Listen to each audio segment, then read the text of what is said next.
Long ago, in a quiet village by the edge of the thick Kamani forest, two brothers lived, Eli and Benna.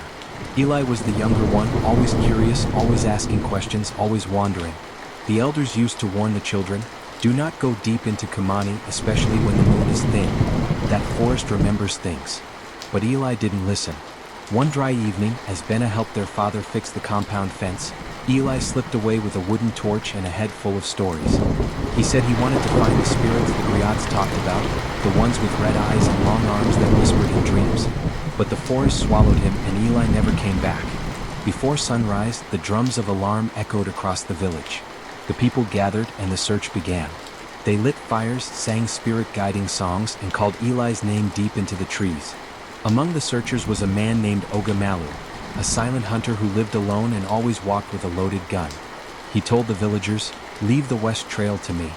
I know it better than anyone."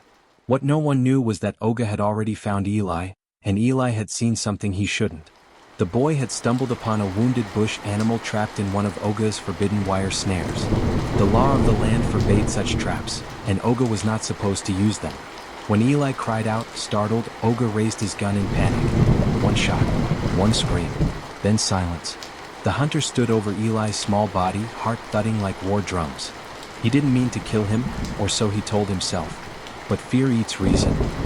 He wrapped the boy in a tattered cloth and carried him far into the forest, beneath a gnarled irako tree. No prayers, no words, just a hole, some dirt, and shaking hands. He covered the grave with dry leaves and walked back to the village as if nothing had happened.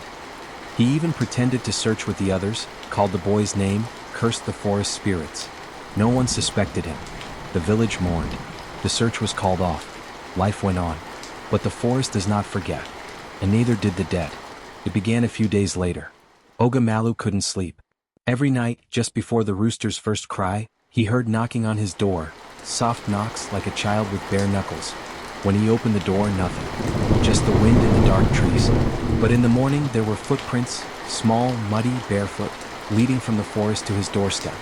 He tried to ignore it, but the knocking returned.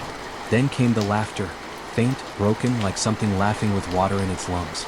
At night, he saw shadows in the trees.